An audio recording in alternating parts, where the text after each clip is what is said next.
try that again. It's 6 o'clock. Is everybody ready? Ready down this way? Ready down this way? I'd like to call the meeting to order, please. If you'd please stand for the Pledge of Allegiance. I pledge allegiance to the flag of the United States of America and to the republic for which it stands, one nation, under God, indivisible, with liberty and justice for all.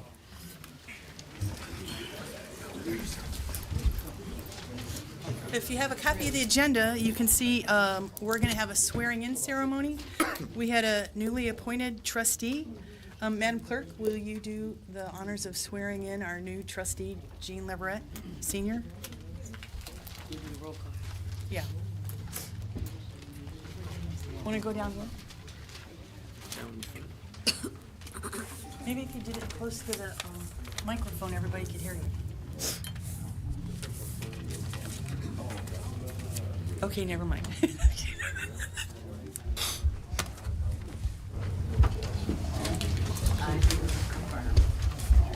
I do affirm That I will faithfully serve. that I will faithfully serve. I do affirm I do affirm that I will support the Constitution of the I United will- States I will support the Constitution of the United States and the Constitution of this state, and the Constitution of this state. and that I will faithfully serve I will faithfully serve as board member as board member in and around the Township of Flint, and in around the township of Flint Township. in Genesee County. Genesee In County. Genesee County. According to the best of my ability. Best of my ability. So help me God. So help me God.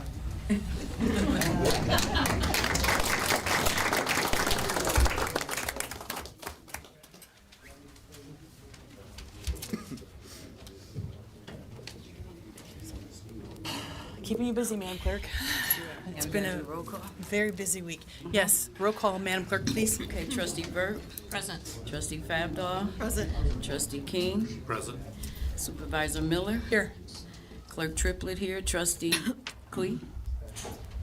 Yes, present. Treasurer. Treasurer Clee. Yes, ma'am, present. Okay, and Trustee Leverett. Present. Thank you.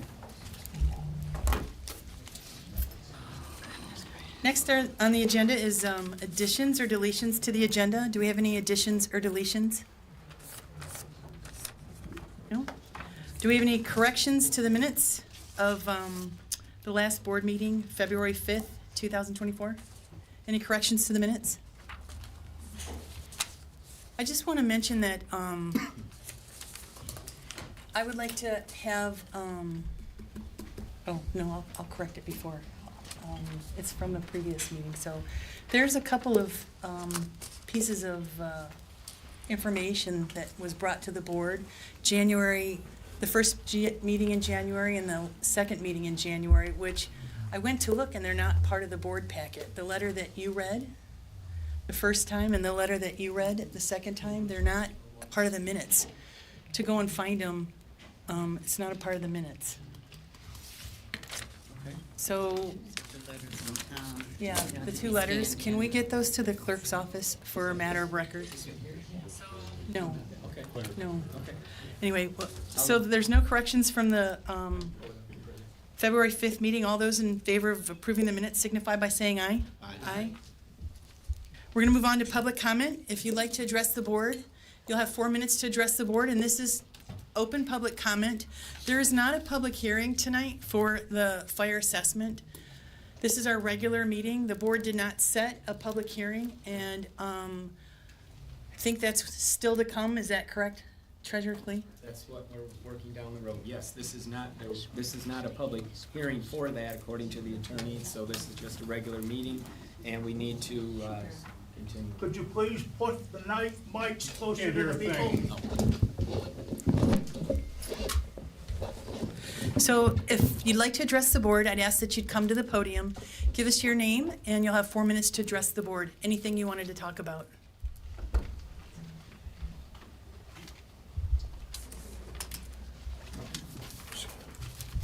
My name is Edward White. I live at 2432 Suan Lane, Flint, Michigan.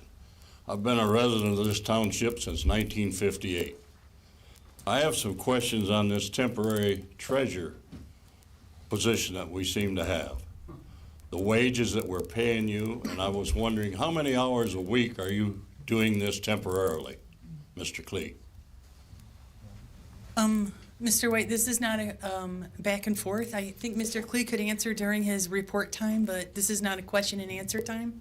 So I don't get an answer to that now. Well, I can tell you that when Mr. Klee was appointed, we August the dropped the 16th. pay and we dropped the hours, so it's part-time and hours. That's my question. How many hours a week are we dropping it to? Because I know what Mr. Klee's schedule is during the day. Well, he's a school teacher. So there ain't many hours left in the week here at the Township Hall. I can't answer for him. Well, I asked him directly and And I think he's, doesn't want to answer. I think because this is not a question and answer time. Well, Mr. White, I can't answer this, but I do have notes and I will respond. pardon? I said I cannot, this is not a dialogue, sir. I'm sorry. I can respond later on, as the Madam Supervisor stated, when we get to my report, sir. Okay, Thank I'd you. appreciate that. Yes, sir. If you'd like to speak, I'd ask that you come to the podium, please. Thank you very much.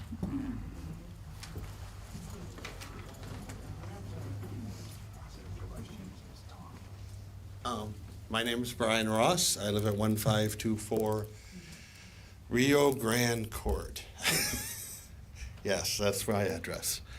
I came here tonight because during the last special assessment hearing, it was talked about that this meeting would somehow address a special assessment and that we would be doing something about it at this meeting. Maybe I misinterpreted what was said, but I think all the other people here probably thought the same thing. I have just one comment. I have not seen two actually. I've not seen the plan. I've not seen anything that helps me, so I will not comment on the special assessment. However, I will say this. Under Act 228, Public Act 228 of 2022, if we were a city, i.e. if it was Flint City, East Village City, and we had the number of residents that we have, this would have to go to a vote under state law. Any city with a population greater than, I think it's 15,510, I'm not quite sure where the state legislature got that number from, but if you're a city with that amount of population, this special assessment vote would have to go to the public under that state law. I don't see any reason why the residents of this township, which should have any less rights and any less electoral influence on the operations of this township, just because we're a township and not a city. I'm not sure why the legislature passed that. I'm sure the politicians at the state level had some reason to pass that for the politicians at the local level, but it doesn't make sense to me. If we were a city, we'd be voting on this.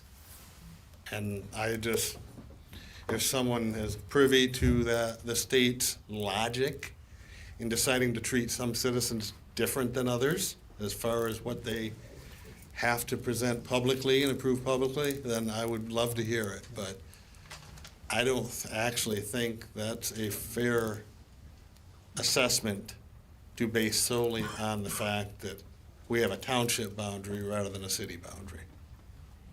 And it may give you the right to do that as the board. That doesn't mean it's the right thing to do. That's all. Thank you for the opportunity. I do appreciate it. Thank you.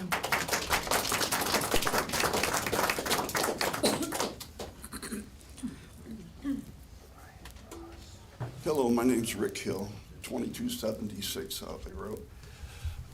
I've been born and raised here. I have a comment about our taxes. They seem to be increasing on a regular basis. And I'm retired out of General Motors, and I don't mind telling you my take-home pay is about $2,500, give or take a few bucks a month. I have grandchildren that are still going to college. My son was the firefighter that died last year.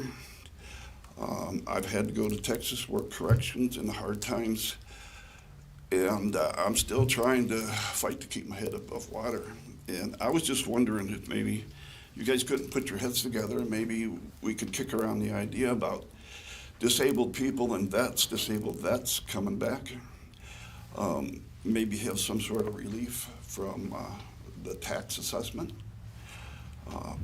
You're welcome to drive by and take a look at my old house. I haven't fixed it up because I'm afraid the taxes are gonna jump. But it's to the point now I've gotta fix it anyhow. I seen your code assessment guy out today and he come by, he didn't stop. I would have loved the chance to chat with him.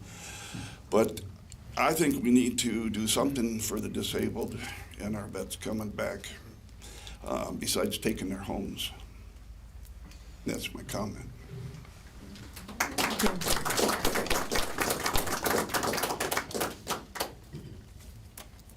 Hello, Keith Powers.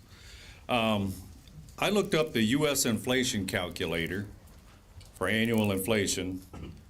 Most people said their houses rose 5%. Mine did. Well, the rate from last December to January 24 was 3.4%. Using the CPI data, it was 4.1%. Overall inflation was 3.4.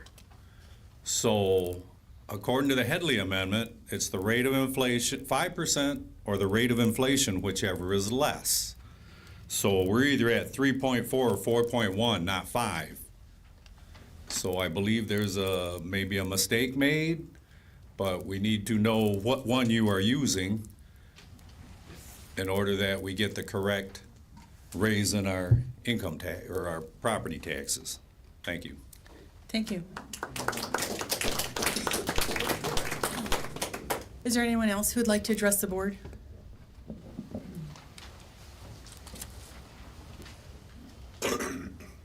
Tim Elder, 1475 Peachwood Drive. I was, am I under the correct assumption that there has to be another public hearing on the assessment? It's not, yeah. I know it's not a question and Right. answer. The attorney, when he was here, when the majority of the board passed the resolution to proceed with the assessment process, let this board know that there had to be at least 2 public hearings, and he said there would be at least 3 more resolutions. That's what we were told. Okay. So let me go back to the meeting at the church real quick. I was quite disappointed. I mean, the fire chief and the police chief and that, they put on, you know, a pretty good presentation. But for me to get behind and support anything of raising my taxes, I need numbers. What's a new fireman cost? What's a new police officer cost? None of that was given to us. That, to be quite frankly, I've sat on a DDA, a planning commission, a zoning board of appeals, and it was the worst public hearing I've ever been or public meeting I've ever been to. I mean, the police department, fire department did their job. They did their presentation. You didn't give me no numbers. You want me to support something, show me some numbers of what a new firefighter costs, what a new policeman costs, the legacy cost. And with the police department, I watch all these other communities will hire part-time policemen that have retired, that are still young, and they come in and then we don't have those legacy costs. We don't have all of that. Whatever you do, whether you pass this assessment or not, 20 years from now, you're gonna have a crowd like this. You won't, we'll probably all be gone. But they're gonna be up here going, we can't afford to pay these guys retirement stuff because we gotta raise taxes again. So we have to look not just today or tomorrow, we need to look what we're doing to some of these younger people in here. And what are we doing to them? Because it's simple, give the fire department another $1 million and then go out and hire 4 firefighters. In 10, 15 years, we're back, square one again. Give us some numbers. I think most people in this township want to support our fire department and police department and give them the resources they need. I darn sure don't want you standing outside of my house going, I had one more guy, I could go in and save him. I don't want that, you know? It's ludicrous that you would even do that, have that meeting and not give us numbers. Give us some numbers. I don't know what you've done to try and balance the budget. I haven't been to these meetings. I've kind of stayed away. But apparently I need to start coming, you know, because I need to know more information before I can sit back here and really support you upping my taxes all that much. Thank you. Thank you. Is there anyone else who'd like to address the board?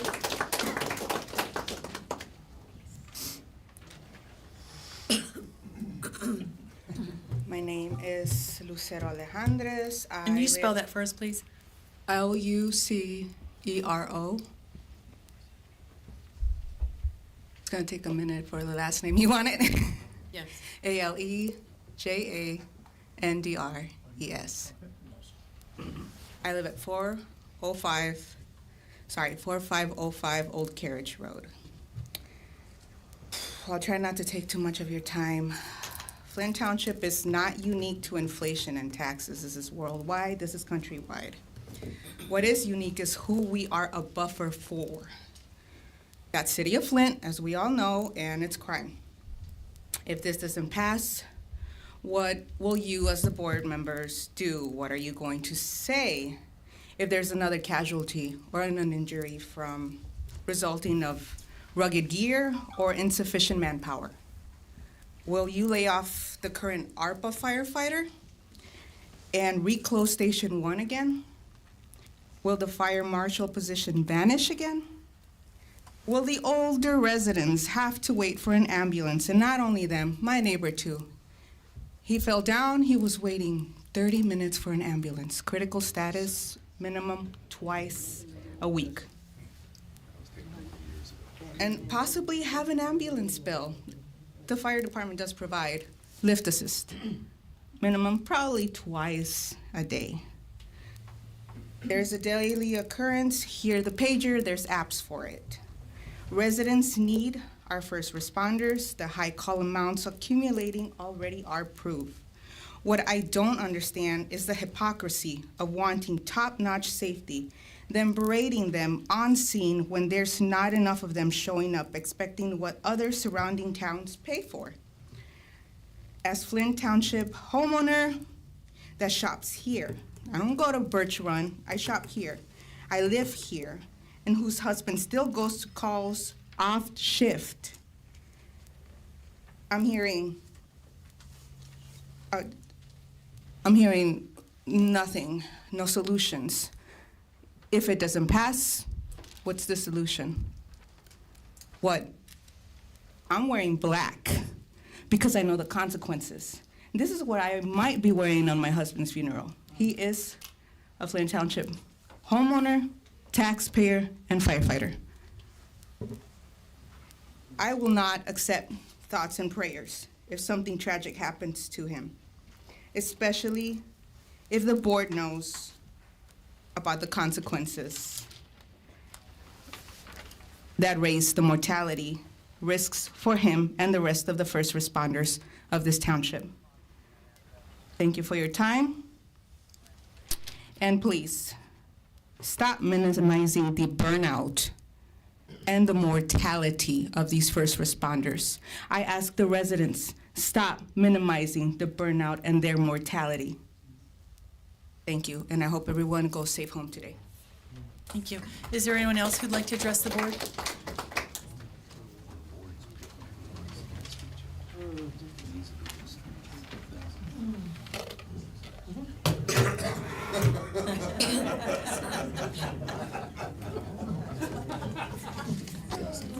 It's a clock.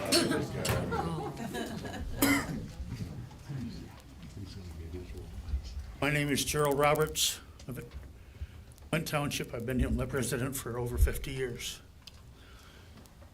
Taxation without representation. Genesee Valley and Logan is closing. the tip of the iceberg for small businesses going out of business. This 40% proposed special assessment going through, you will see businesses in this township dropping like flies and going out of business. They can't afford to stay. A friend of mine, Mr. Rick Duvall, recently passed away. He had a business, creative design, up at Mount Morris Township. He had a problem with his property taxes. There was Miss Linda Parker that was here formerly. She worked over at Flint Township. She set up an appointment with me and Mr. Duvall. They sat down with that particular assessor and they resolved that in the office at that point in time. He didn't have to go to the state, he didn't have to get an appraisal.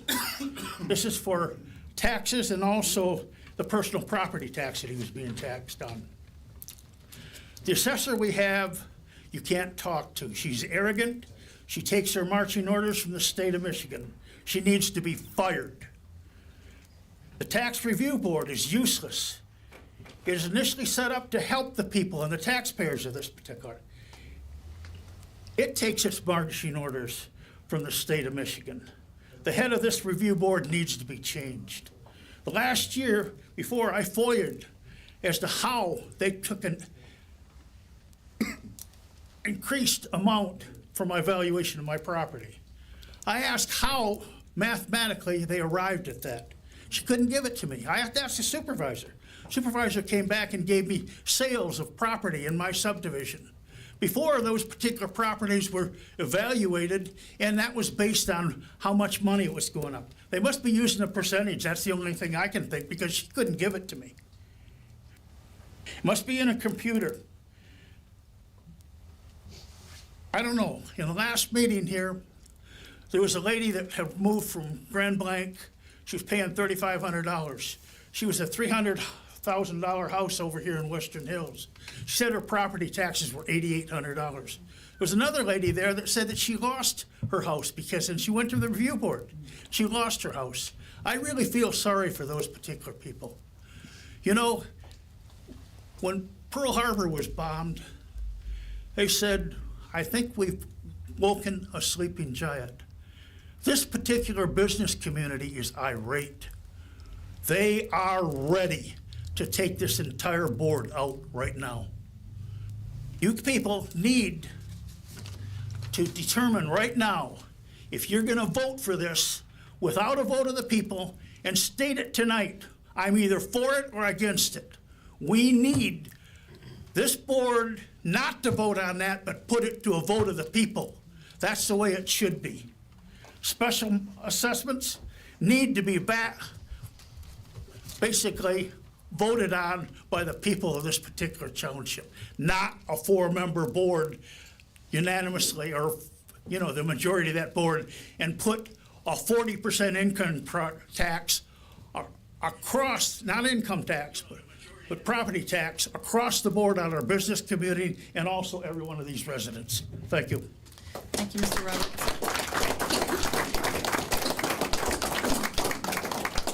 Yeah, my name's Michael White, and I live at 4431 Sheldon Lane. And my question is, this 4-point-some mills, you have no figures whatsoever to show us. How did you come up with that amount of mills? You pick it out of the sky or what? Can you survive with 2 mills? Nobody can give an answer to this question. That's about all I got to say, because no one's going to answer that question. Thank you. Is there anyone else who would like to address the board?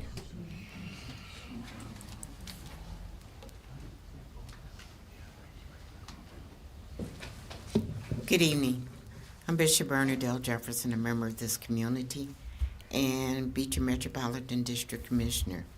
And I'm here to celebrate Jean Loverette, but I'm appalled that you don't have a public bathroom for the public to use. And anytime we're in a building for more than 15 or 20 minutes, there ought to be a public restroom.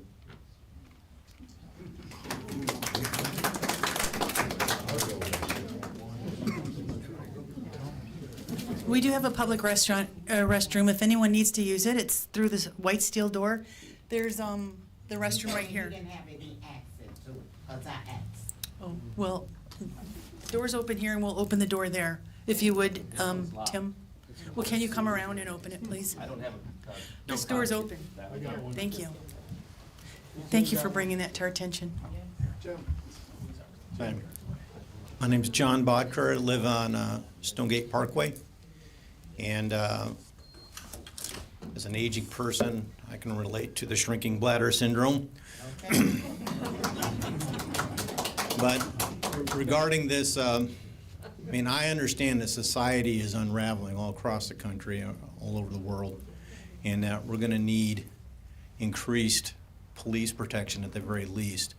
But what bothers me about the way this is being approached is that, and I've lived in Flint Township on and off for the last 20 years, that you always go after the fire and police for an increase. It's my opinion that fire and police are the first responsibility of the budget. Take care of them, give them what they need, and then some of this other stuff, you know, if we want it that bad, then I guess, you know, you bring it to a vote of the people. And that's one thing. But here's another danger, and I call it a death spiral. If you look at the city of Flint, because I'm a landlord in the city of Flint, Flint is trapped.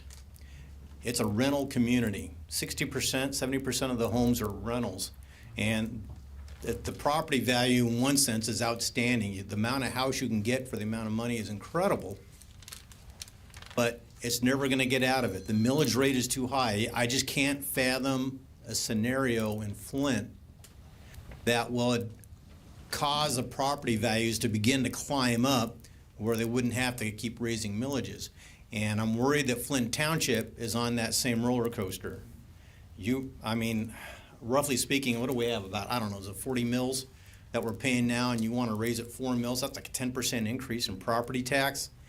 That's a huge hit, and it's going to put us on a path that the only way to recover from it is future taxes. You're not going to see the increase of property values that other communities get to enjoy to bring their tax revenues up. That's my little spiel. Thank you, John. Would anyone else like to address the board?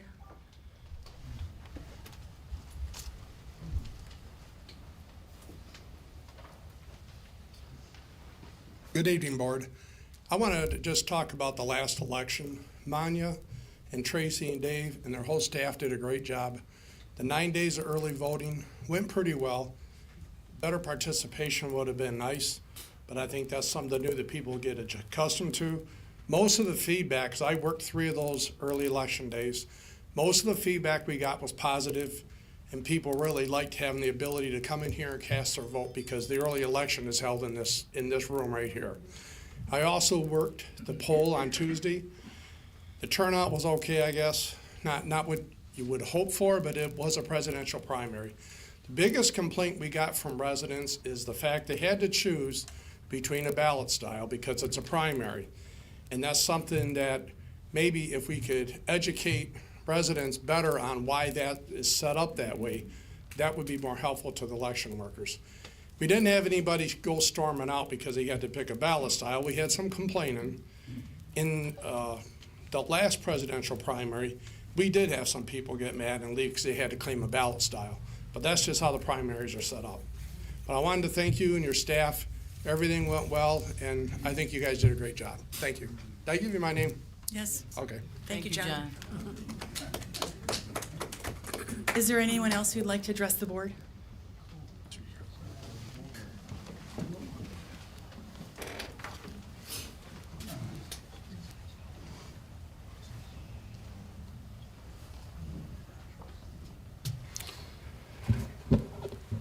Dave Huffman, 2483 Warner Road.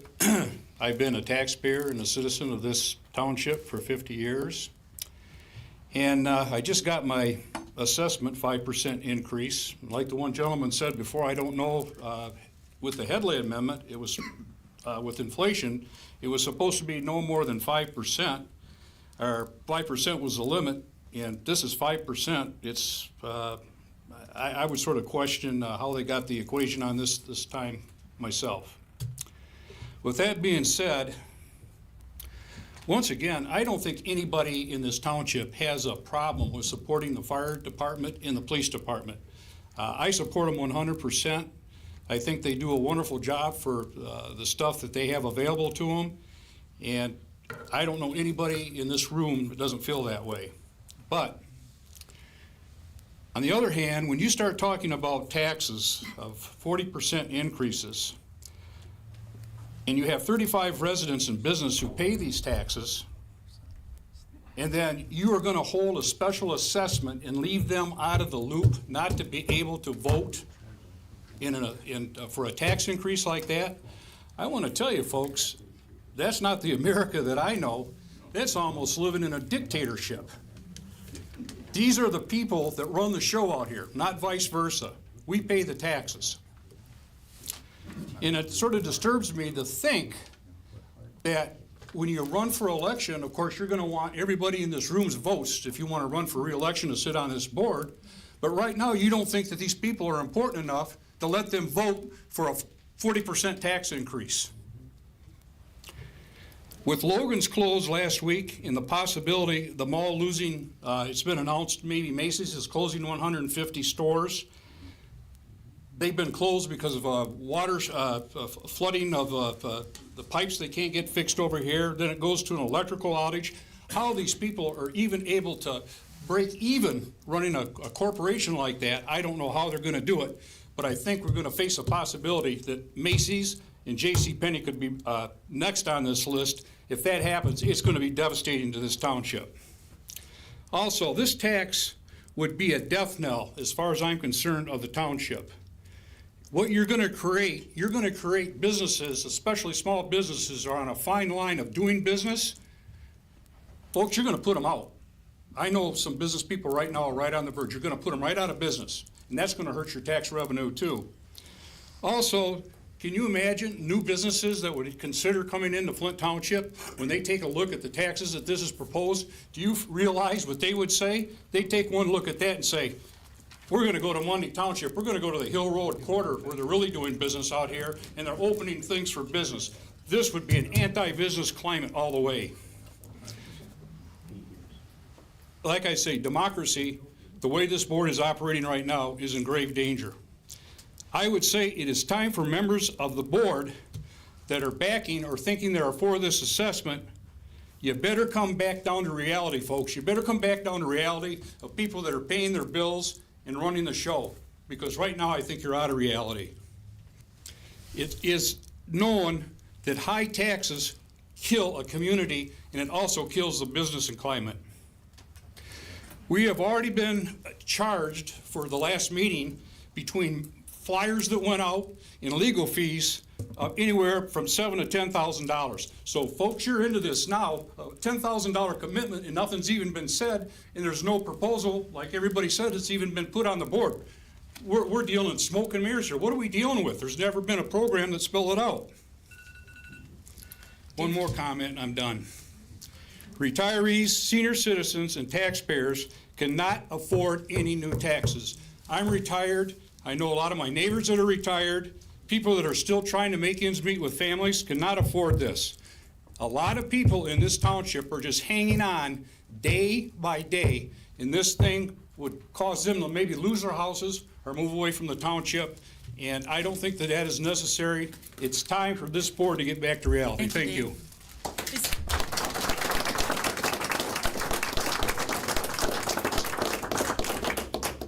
Is there anyone else who would like to address the board? One last time. Would anyone else like to address the board? We'll close public comment, and we will move on to reports.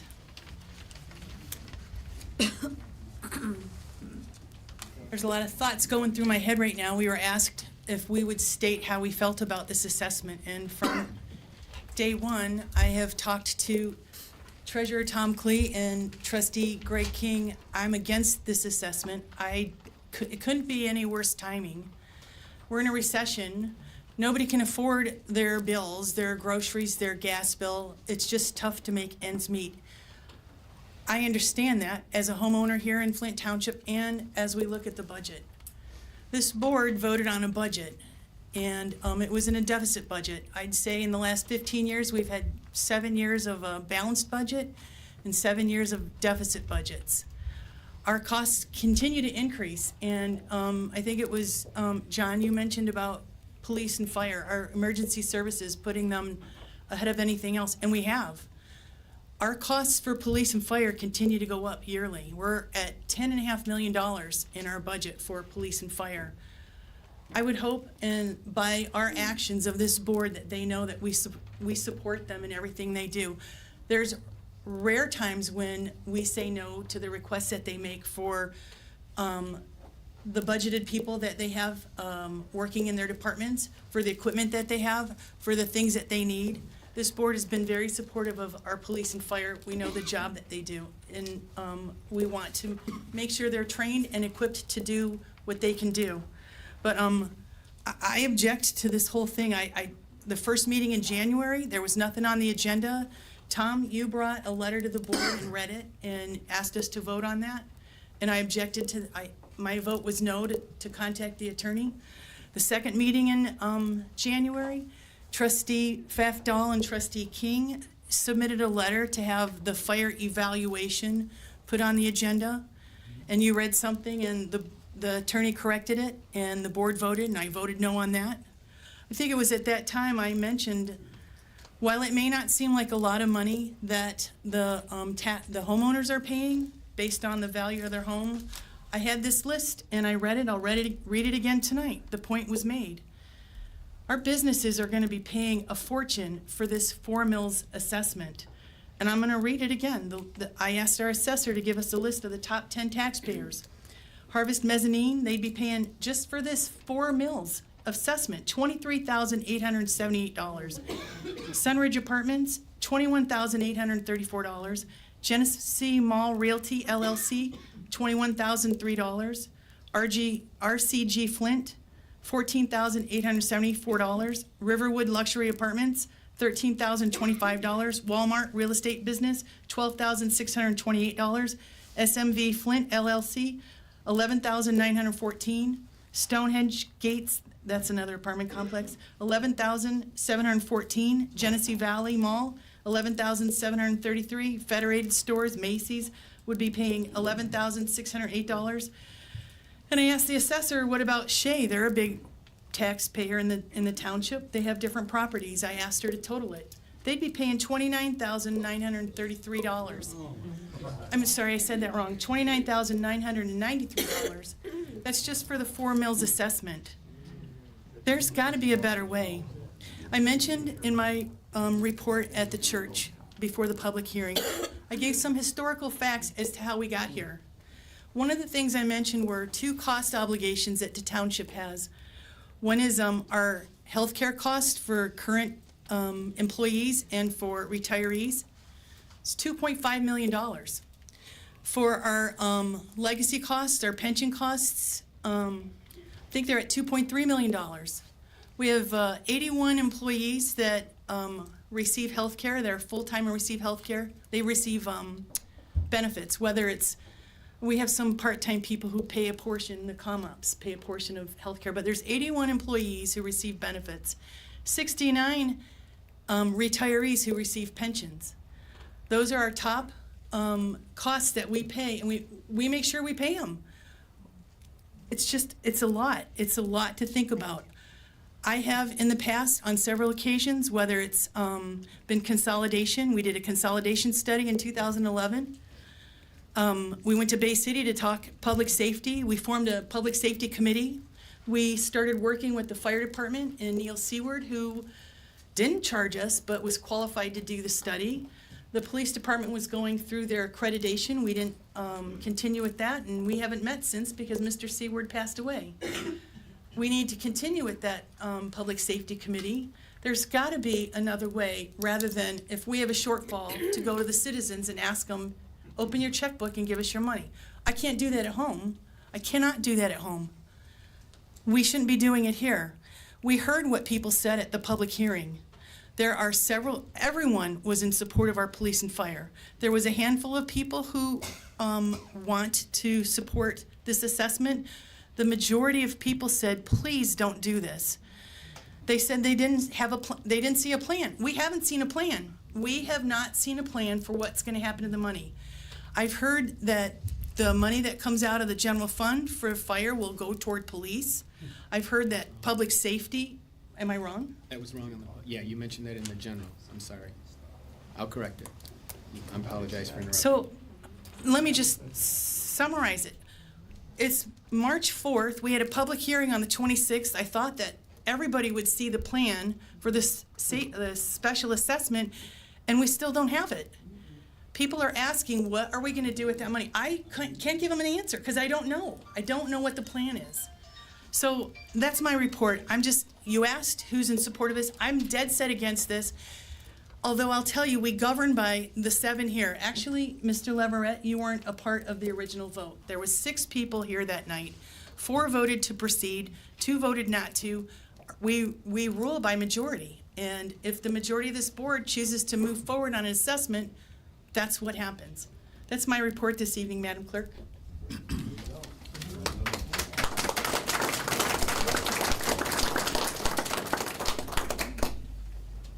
So good evening, everyone. The meeting that we had on February the 26th was more supposed to be an informative meeting so that you could know the status and the state of the township. If I wasn't, the meeting for February the 26th was for residents to be able to hear and know the status of the township. If I wasn't in this position, I wouldn't know either. And that's why I thought that information needed to go forth so that you guys can be able to make your own educated decision so you can know where we stand. And so you asked for transparency. That's what we were trying to give you by having that meeting. I know there's been a lot of chatter about their voting. We haven't did any such thing. We want the residents to be a part of this. I'm a widow myself as of May of last year. So I don't, excuse me?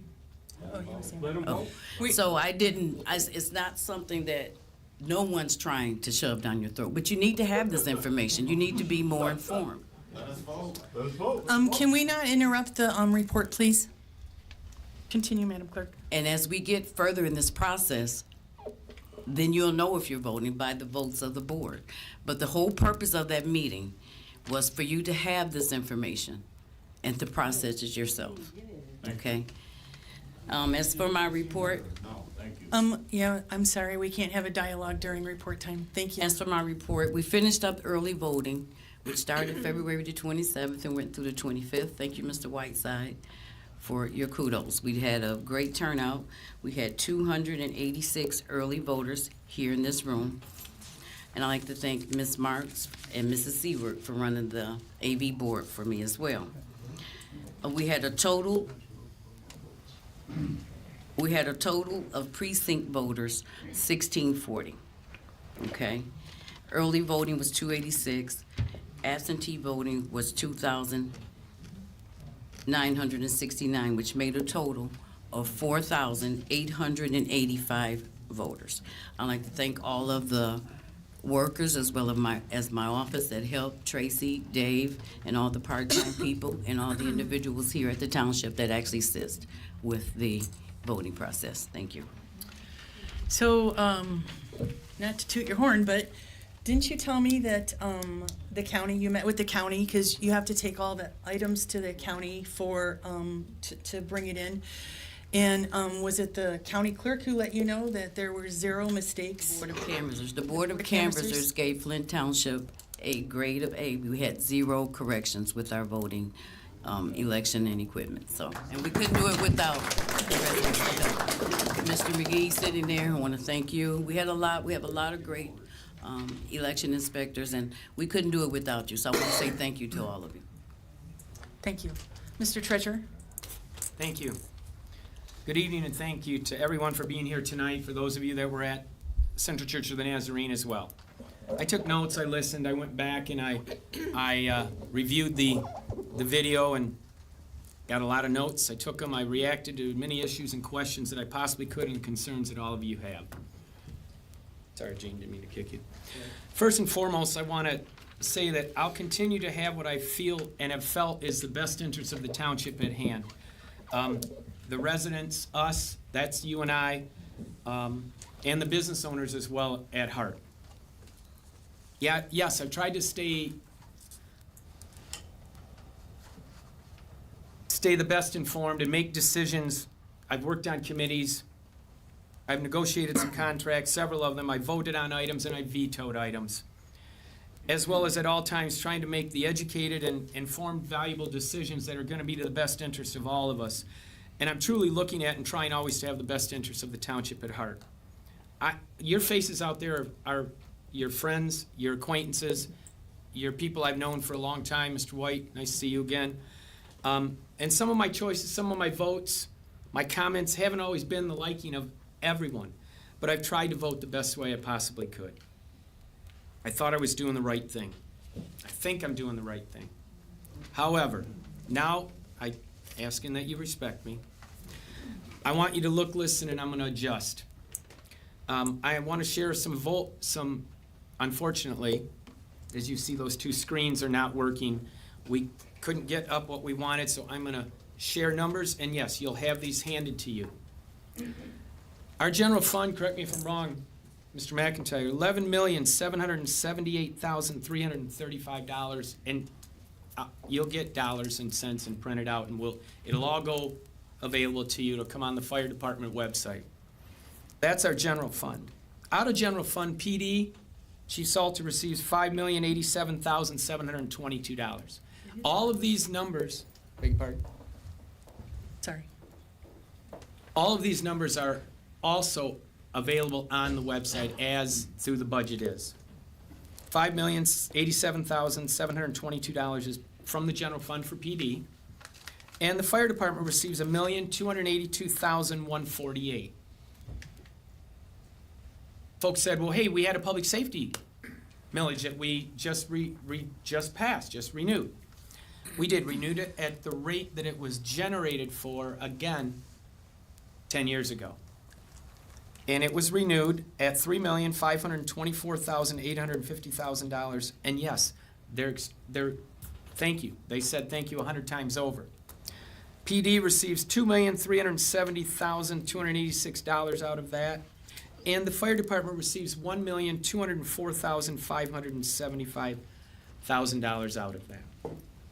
When you look at the big picture, the idea of this assessment, it would draw and take all the general fund liability of the fire department out of the general fund. Right now, we're at, Mr. McIntyre, I know this isn't a conversation, but we're at about 650,000+, give or take a few dollars, is what we're looking at as our deficit for 2024. So if you take the $1.2 million out as the liability to the fire department in the general fund, which is everything that operates the other activities, the other expenses, that would then give us in the general fund a positive of, say, $500,000 to $600,000. That puts us in a positive fund balance at that point. The other draw would be roughly take roughly $700,000 out of the public safety that the liability is on the fire department, and draw that $700,000 from the public safety, and that would go into this assessment as well. That would leave approximately $500,000 in the millage for the fire department, because they're roughly 1.2. Right now, that leaves and would create additional dollars to go towards personnel and equipment in the public safety millage to help offset or to add additional officers in the police department and the necessary equipment to put them together. This would, again, overall, and folks, I hear you. I've had a lot of I'm serious, we've had a lot of lost sleep in the last week and a half. I've seen some of you have had conversations with you. It's hitting home here. You're getting me, okay? But it's still the option, not the option, it's still the idea that The fire department is greatly hurting on personnel. Chief will speak to that in a minute. The police department is hurting on personnel. I don't want to put an impact or burden on anybody else. With that, those numbers, you'll see the pie chart. I want to just share some other revenue streams. Everybody asked, well, what else can you do? Can't we get money anywhere else? What else can you do? So as far as interest and revenue interest bearing, and I'm going to read from my notes. I've got them typed here so I don't misrepresent, say anything. December of this past year, prior to that, late November, early December, I went to our controller and said, hey, what can we do with some of this money that we have in our sewer and water account? What can we do with some of this money that's drawing a very minimal amount of interest and has been for several years? And yes, the interest rates weren't the greatest, but they were seeded and locked in based on previous individuals in this chair. And that's as far as I go with that. I said, I can see right now, and a lot of you saw billboards up that said Dordt Federal Credit Union, $50,000, you get 5.75% interest. So I went to our controller and I said, hey, what can we take out of our, and I'm asking, I want to learn, I'm learning, I want to ask, what can we take out of funds that are making minimal amount and move them into accounts that can be utilized legally by the township and not lose any of our money. I say it's ours, together. I went and got the information personally from Dordt Federal Credit Union on a Saturday morning, and I asked them, what does it take to set up accounts here? I've been with Dordt Federal over 30 years, so I went to Holly Road and I went into the commercial banking. I asked my lady to hook me up with a commercial banker. You can take $50,000 and get 5.75% interest locked in 11 months. Don't touch it. 11 months. Okay. Anybody here? I can't ask a question. $250,000 is the maximum that you can put into an account and be insured by the FDIC. So I asked them, will you and can you take $250,000 of the township's money? They said, absolutely. We don't have any accounts with you, and we have no problem taking your money and securing it at $250,000 at 5.75% interest. So on the 27th, I went out there of December, and it was on the Friday, and got out there at 9 o'clock in the morning. And to answer, I'm going to step away for a minute. Mr. White, thank you for the question. School gets out for me at 2:20. I get here almost every day at 2:30, and I'm here a lot of times till 6:37. 4 days a week. That gives you 12 to 16. Every snow day we've had this year, which has been 2 or 3, I've been here at between 8 and 8:30, and I stay all day. I have, those of you that know anything about me, Dean, I'm sorry, I got to grab something underneath your leg. Where'd it go? It's way up by your toe. I lost my water. Sorry. Let me get I have 30 plus years over at Carmen Ainsworth.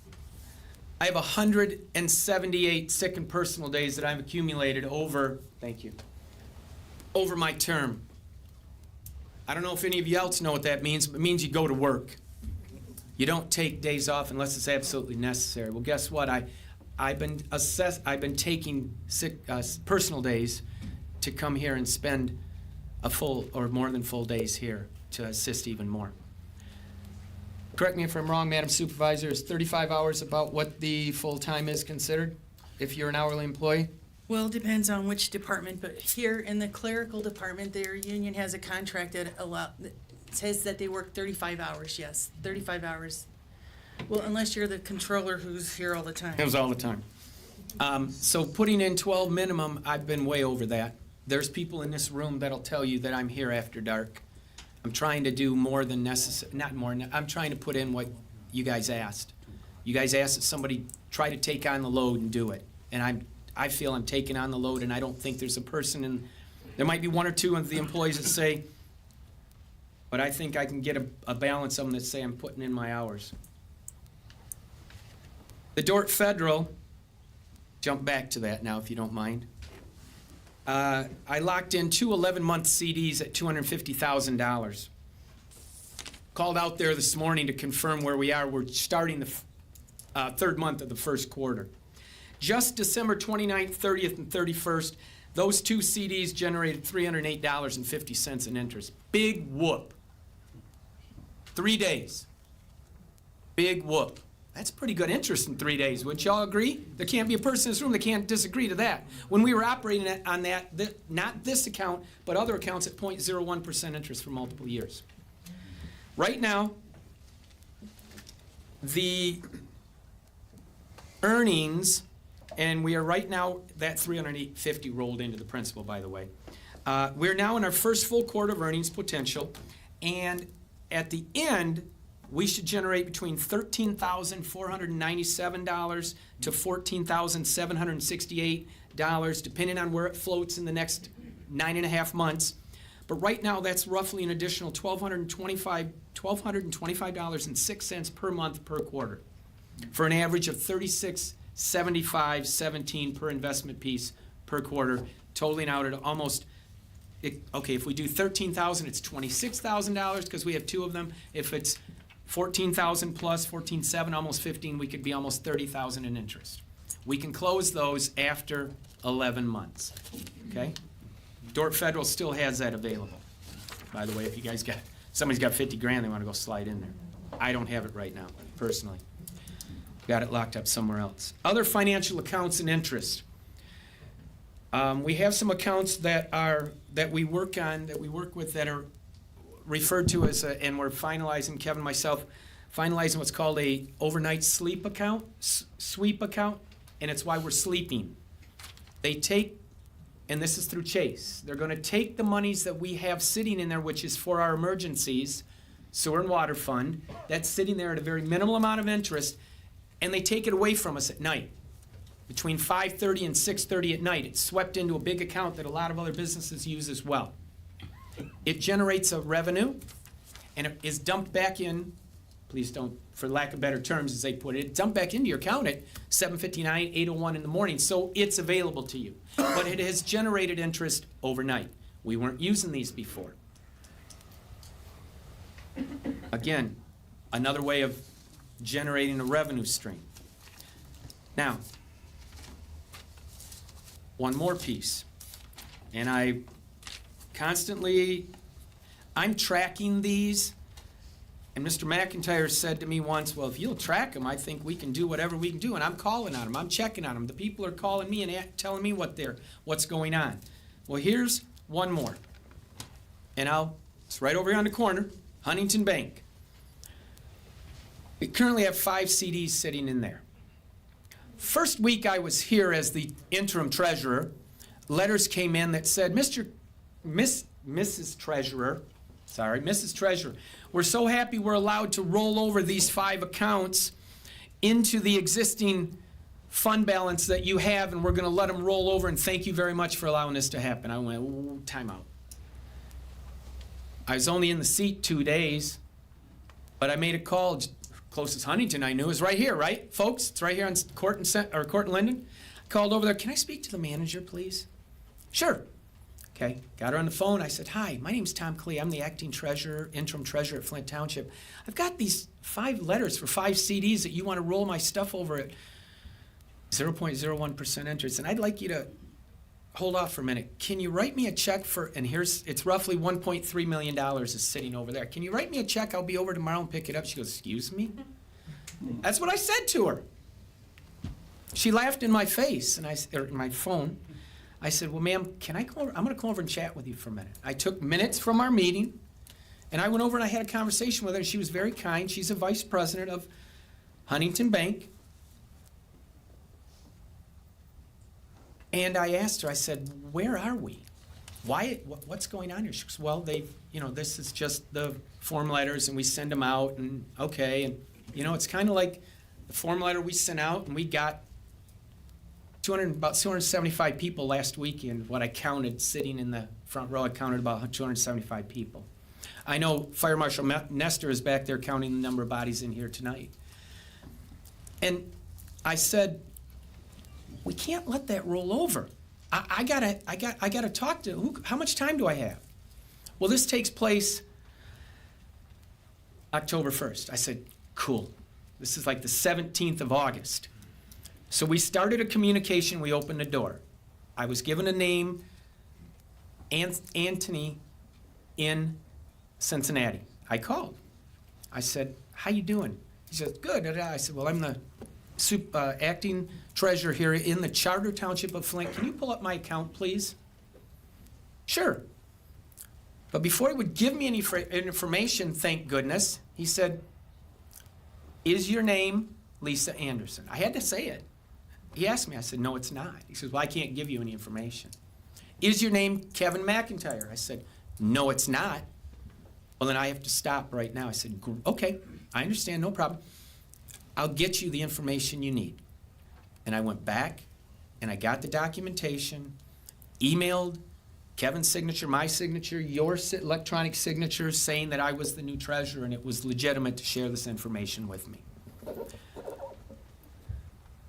So this Anthony wanted to know what I wanted, why I wanted $1.3 million check written. I said, well, I'm going to take it back to our controller, give it to him, and we're going to put it in another financial institution where we could get 5% or more interest. Well, wait a minute. You going to pull this? Yes, sir, if you don't mind, I'd like to pull it out. It's at 0.1. Can you help me? Well, just a minute. Well, I can't do anything right now, but can I get back to you? Sure, here's a couple of numbers. I get a phone call the next morning at 8 o'clock on my cell phone.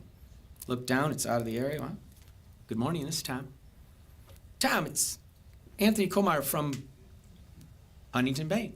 Hey, how you doing? What you got? Well, I can get you 3%.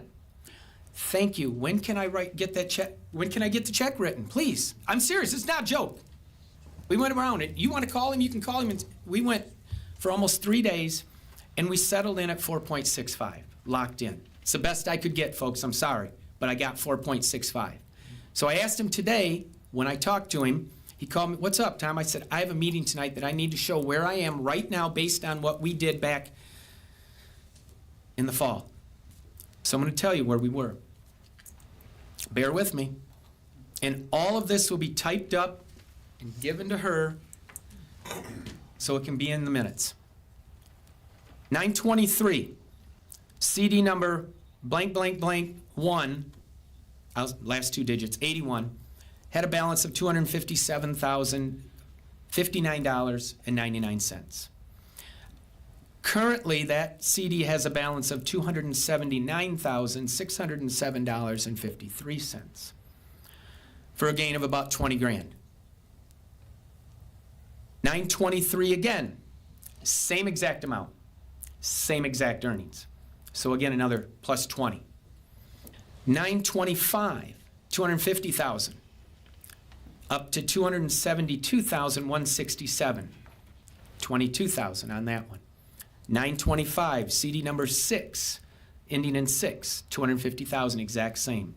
Same exact number, 272,167.04. 926, the dates, by the way, these are the dates in September, sorry, that they renewed them, rolled them back over for us. Us. Ending in 93, 255,114.37. It currently sits at 278,605. 20, 40, 60, 80, 100 grand. That could, in essence, and somebody asked what, and I don't remember who it was, and these two gentlemen can talk about it. I can say this. When I ask, how much does it cost to put a firefighter on? It's about $74,000, $76,000 for salaries plus bennies, so I like to say 100 grand. So 100,000 will cover a firefighter, his expenses, his salary, his benefits, his health insurance. I'm probably high, but I would rather be high than low.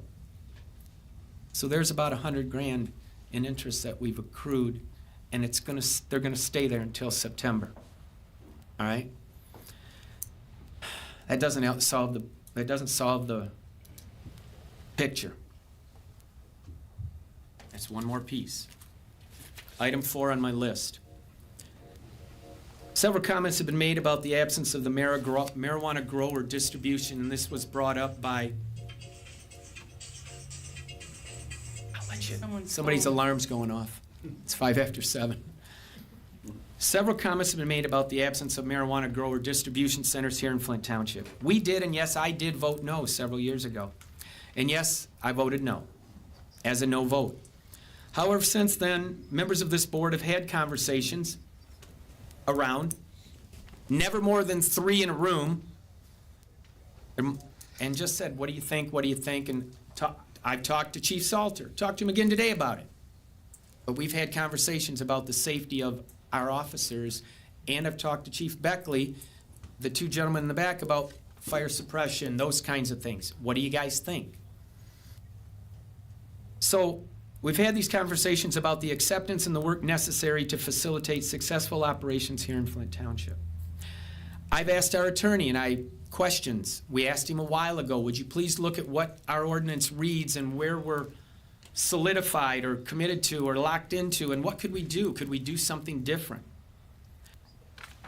I spoke to him. I sent a text to him this weekend. I said, Attorney Gildner, I have one quick question I'd like to answer you. I don't want you to look at this until Monday, but please give me a call. I have a short question to answer. Didn't want a Sunday, didn't want double or triple time on attorney fees, but I wanted an answer, or at least let me bounce a question off him and see if it's legit. To facilitate and to answer some of these questions and the options and the ideas to be presented to all of us so that we can have some more educated conversations and be able to share those conversations here and with you folks. And yes, maybe an option for another source of revenue and income for our township is a marijuana facility of some sort. That's my last line. But my comment is this about that. Sorry. Attorney Gilder and I, for just a couple minutes today, he said, Mr. Klee, I want to let you know that a lot of the communities around us are receiving around $54,000 this year for their facilities that are within their community. I said, thank you, Michael. That again, in my mind, okay, that's a firefighter or a police officer, half of their wage. Okay? So, are we looking? Are we trying? Yes. Are we dead in the water? I hope not. Do we have to maybe make some adjustments after last week and tonight? Yep. Probably got to make some adjustments. Probably got to look around and talk to everybody some more. But my last couple of comments, please. This would create a general fund balance, a general fund positive balance. It would eliminate the deficit in the fund balance of the general fund by pulling the fire department out of it. It would eliminate our deficit where we're at right now. This would establish a positive fund balance within the general fund. We would then be able to stop our deficit spending. We also, and Madam Supervisor, thank you, she mentioned, and I have it right here, legacy costs. And those legacy costs were before Karen, long before me, but Karen and Barb are the longest 2 seated on this board. The legacy costs that were created, a lot of them, a majority of them, I'll say what I want, were created previous. And I have nothing against a pension or a retirement or anything like that, but we offered and made those promises, and we need to hold up to those promises somehow, some way. And maybe, I hate to say it, but maybe it's not taking money out of our back pockets every minute. We got to look for a different way. I don't know. But my heart is totally all in. I'm given as much time, more than. First thing I stood up and said is I'll be more than happy to give it my all, but I'm going to rescind half the salary, and I can't take the health benefits. I don't want the health insurance. I have health insurance next door. I rescinded half the salary. I'm putting in, there's times I'm putting in more than 25 hours a week, sir. Is that money going to the fire department? Can't. There you go. Can't. That money is in the general fund. I'm sorry, but that's That's all I can say. I'm straightforward and honest with everybody in this room. I'm doing my very best. I'm listening. I told you earlier in my notes, I'm listening. I'm racking my brain. I'm looking at some of you out there that I'd like to have conversation with outside. Yep. And elaborate. And then, as Madam Supervisor stated, and with the conversation with our attorney, this wasn't a secondary public hearing, and there is no vote going on this evening. Okay? I'm in a fact-finding. I'm going to tell you, I'm fact-finding. I'm trying to reach and dig as deep as I possibly can to answer all of our questions. That concludes. No, it does not. Sorry, that was disrespectful. Madam Supervisor, I apologize. That was disrespectful remark. I apologize, ma'am. No, it doesn't. And it's not that I want to say anything more. You guys have had to listen to me. I've watched you've had me for about 17 minutes. And Mr. Roberts, I'm sorry that I'm more than 4. The one thing I do want to say is this. If it's a millage, and it's written the way that the attorney and I have had, and several others have conversations, the words are up to 4 mil. That doesn't mean anything more than it would be, and could go up to 4, but can never go over, but it could be less. And here's the other part of that, and the conversation did not get elaborated last time. There's with an assessment like this, according to the state law, and gentleman in here spoke about the state law, that the assessment creates a board that oversees and can guide on it. A 7-member voting board, or discussionary board, excuse me. It doesn't have anybody of these 7. It doesn't have either of those 2. Those 3, I should say, are all informational gatherers and supporters. None of us can sit on that board, and that is reviewed, and the allocation can be then lowered if necessary. It cannot be upped, but it could be lowered each and every year that this is out there. All right? But it's never up if that's what it says is up to, the law says. I know I probably created a lot of questions. One more thing. One of my notes I skipped. The remaining funds, the additional remaining funds within the public safety that I said would still be there,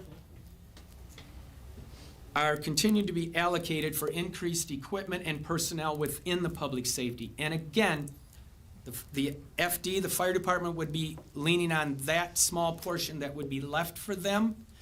And then, of course, that would be the other addition, bless you, would be allocated and could be used for other public safety uses. I.e., those are personnel on the street. Somebody mentioned last week, well, you're going to buy and put clerical and desks, and that it's not for that. It would be personnel, and the best word to say it are sworn personnel on the street. I know, again, I've brought a lot of questions. Sorry, I'm going to close my report with that, and thank you all respectfully for listening. Some of you felt it, deemed it, and did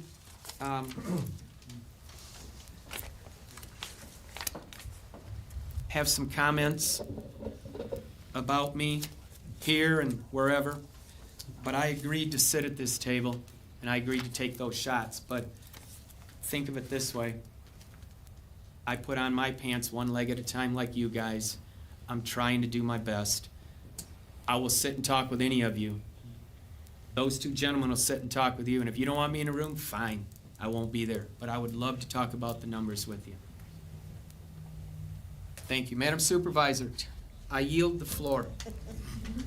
Do we have a trustee report from you, Mr. Leverett? Yes. First of all, I thank God for being here, and I see that we had a lengthy explanation, but the most I've been listening with the ear of me yet being out there where you all are. But what I think, Mr. Klee, I think everybody came to hear that itemization list of how much has got to be paid for this, how much has got to be paid for that. And I think the fire chief, last I talked to him, he said that it wouldn't take him but a day or two to get that together, right? So what I think everybody's looking for is that information as well as a schedule for them to have the input that they need to help us come to a conclusion or decision on what we're gonna do. You just mentioned it could be more, it could be as stated, or it could be less. Correct. So what I think we need to do is move on and get that itemization report from the chief, or whenever you're gonna let him, Madam Supervisor, whenever you're gonna let him give his report. Because, like I said, I'm still listening with the ear that I had over there. And since I'm up here now, I seen the figures. I've talked with Mr. Klee when we first started this here venture. I know that I done had 100 of calls and everybody's talked to me about, I'm on a fixed income. Well, I am too.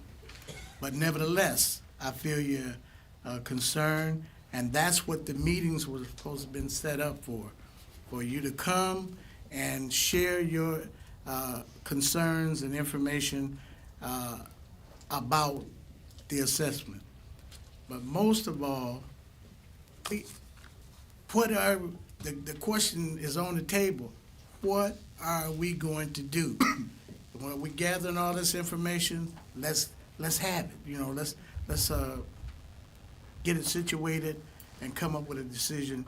And I think the top of the list concern was we were going to do something. We were going to vote on it ourselves, the board.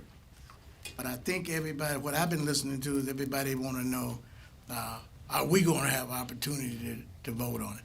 And I'm saying we, I'm talking about you all, and I say we because I've been there and I know what we're talking about. But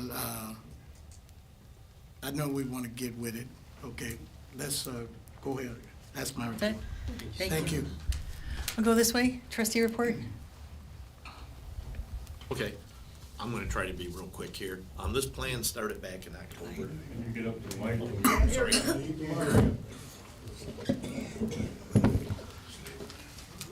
This plan started back in October, after I got here and started looking at the budget, trying to come up with a way to quit borrowing money out of fund balance. One statement I made when I came here is if we can't pay for roads with the road millage, we shouldn't be paying for it out of the general fund. We need to balance our, I shouldn't have interrupted. I'm sorry. we need to balance our budget. ARPA money has helped us, but ARPA money is gonna run out. There were mention of how much money some of these businesses would be paying in a tax. I would challenge both our chiefs to give us numbers on how many calls of service these businesses and how much resources they use on a yearly basis, because the residents shouldn't have to subsidize the calls for service to these businesses also. I will take anybody who wants to submit an alternative plan on what we can do and how we can do it better. I have yet to have one submitted to me. If mine ain't perfect, I'm sorry for that, but at the end of the day, I have yet to have another one submitted to me. Last thing I want to see is a state takeover down the road. A state takeover was absolutely no good. They may take the power from the board, but they take all the power to themselves. At the end of the day, when you call 911, you want a timely and appropriate response. And that's one thing we're trying to give you, and that's one thing we're trying to look at. So I'm not gonna take up any more of your time. A lot of this has been covered, but I would be more than happy to talk to anybody. Thank you.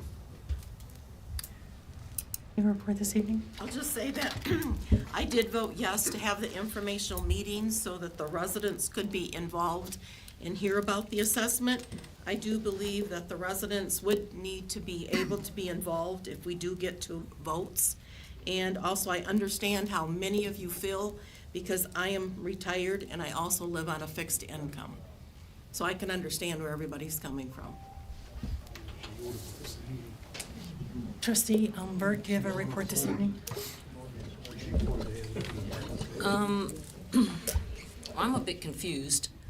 Can Can you hear me? Is that better?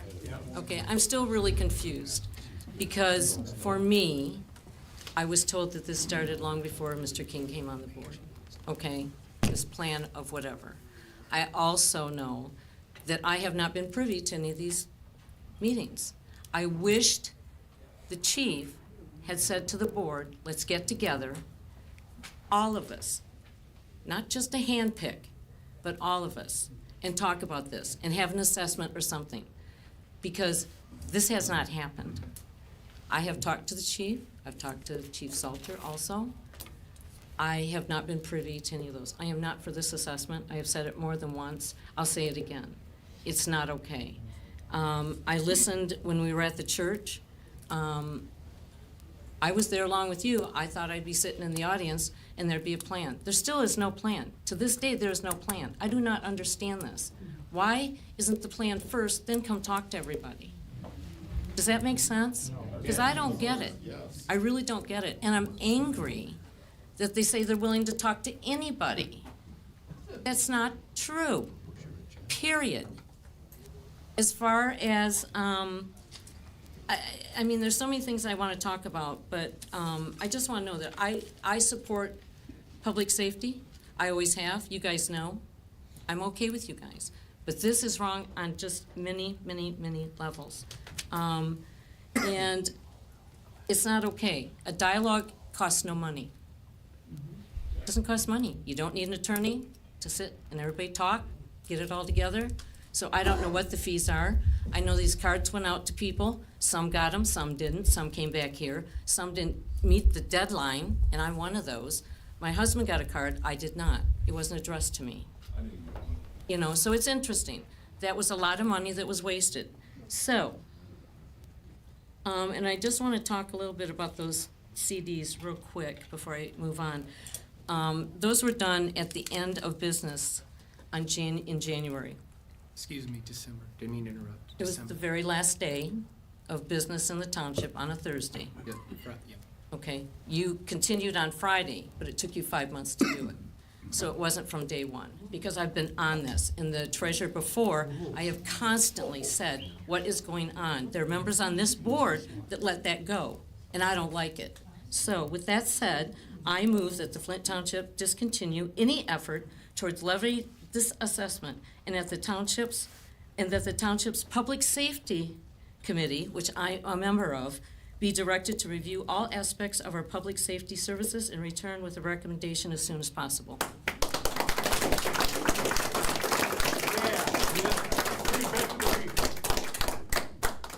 So a motion requires a second. Is there anyone who would like to second that motion?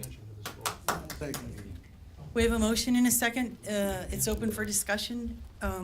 Did you have anything else that you wanted to add? Well, you know, there's just that when Mr. Seward and we were getting together, that was going very, very well, and then it did stop. But I do believe, even if we have to get in a consultant, okay, somebody that can guide us a little better than what this is, but it just makes sense. This is just insane, this other stuff. And so that's it. That's all I got. Mr. Leverett, did you have anything that you wanted to say? I just said I was gonna second them. Okay. I agree. Does anyone else have anything else to say? Any further discussion? Any further comments? Just that a motion's been made and something that's not on the agenda. We do that often. Carol, did you have anything to add? I'm not going to get into a confrontation at this table. That's not I won't do that. But dates and times are available. And I don't feel that this is, being that nothing has actually been done but to have a conversations, and that's what we're trying to figure out, if this is gonna be an assessment, or do we end up at the end of the day, do we go to a vote of the people? Conversations had been had with the attorney on either way, and there's plenty of time to do both still, and get information and do the fact finding and lay it out for everyone before a deadline of April, where we can make it to the August ballot. We've all looked at the dates, everybody in this. On the floor, vote. I'm still. No, he's got his comments. It's my comment. Continue, please. It's my comments. Only on the motion. I just feel it, being that we have not finished any type of action, then we should be able to continue that action and show, if you will, a show cause hearing, if you will, for lack of better terms. I'm done. Madam Clerk, did you have anything to add? No. Trustee Burt? Can you have a millage if you use tax dollars? I mean, how does that work with a millage? If this were, I have heard from Treasurer Klee that, and Clerk Triplett, wanting to get public input as to whether they were gonna go in favor of an assessment or a millage, correct? Correct. Right. I know you're in favor of assessment. We've had that conversation. You don't want a millage, you want the assessment. I didn't want a millage. You did. Words in my mouth. No, I did not. You said you wanted an assessment because you didn't want the voters to vote it down, then what would we do? You did say that to me, Greg. So what I'm gonna say is that this has not been thoroughly vetted. We do have a public safety committee. We were working on, our needs at the, fire department. We can do that with the police department. Brett, you brought, an evaluation or a request or information on a study as far as the needs, and I know we've been looking into that. We didn't pursue that when this came up. We talked about it. We put that on hold because the cost was $103,000. You got it down to 91. I think that we can, as a public safety committee, look at other companies that would do this for us, to look at what the needs are and what is in the best interest of the township. I mean, I could look at Chief Salter and he would say we need 100 police officers, but we can't afford that. I understand the need, but there's got to be a balance between what is needed and what we can do and what's in the best interest of our safety in the township. So with that, I appreciate those points that you made, Barb. Madam Clerk, if there's no further discussion, did you want to say anything else? Yes, we had a meeting to discuss this, and at the end of the meeting. Call for the question. I would like to let Trustee King finish. We had a meeting, in that meeting, I gave you my plan, or tried to, and at the end of the day, when I asked you what your plan was, you simply said, cut services. You said that in the meeting, there were other people in that meeting. This isn't. Yeah, that's not germane to the motion right now. You brought it up. Do you want to speak on the motion? Yeah, this motion wasn't put on during additions and deletions, it was added afterwards. It shouldn't be allowed. Mr. King, you brought a fire evaluation to the board that wasn't on the agenda. You didn't give us information, you passed it out at the table. Add it to the agenda. The It's an January election meeting? year, let's face it, that's why you're against it. That's your thought, Mr. King. You've heard everybody. You heard what was said at the church. I can tell you there's a lot of angry people. My heart's pounding while we're sitting here. I can only imagine. I'm not attacking you. I repeated what you said to me. You said you weren't interested in a millage. I can only imagine that people are sitting in this audience. I can't imagine what the businesses are thinking. We're going to drive the small businesses right out here, and all the businesses that can afford to are going to leave and go somewhere else. There's got to. You have not been concerned about one citizen. You have not mentioned one time in how much money they would pay. You've only mentioned businesses. Now, if you want to have this back and forth, we can, or we So, can. Madam Clerk, there's a motion on the table. It's to end this assessment process and take this up in Public Safety Committee. Roll call, please. Trustee Burt. Yes. Trustee Fabdo. Yes. Trustee King. No. Treasurer Clee. No. Supervisor Miller. Yes. Trustee Leverett. Yes. And Clerk Trippett, yes.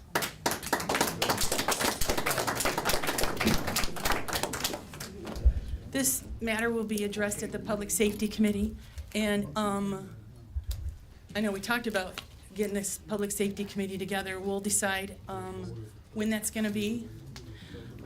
We opened this up, and the first time I mentioned a Public Safety Committee was February 27th, 2020, and I invited anybody who was interested, because I do have a concern for the residents. I have a concern for the businesses. If you would like to join that Public Safety Committee, we will put it out, we'll announce it at the next meeting. We would ask any of you who are interested to join. We've had other committees as large as 100 people. If you are interested in that, in the needs of the residents as far as public safety, which would include a shortage of the ambulances for Genesee County, and our budget and how we go about funding this, we would welcome your input. We'll let you know when that will occur. Thank you. Number 8, Mr. Treasurer. No, I did it again. Staff reports. Chief Salter.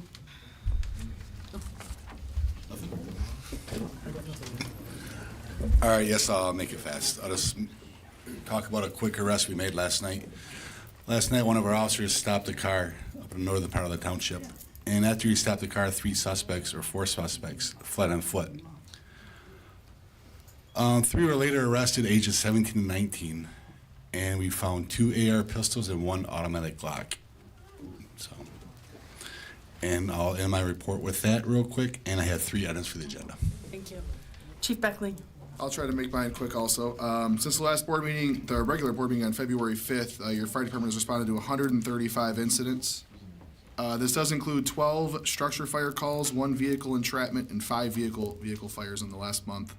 Our February call volume total was 138 incidents, which is up 35% from February 2023. Last year was a record year for calls within the Flint Township Fire Department, as I stated. And year to date, we are already up about 50 to 55 calls from this time last year, putting us on track to again have a record year.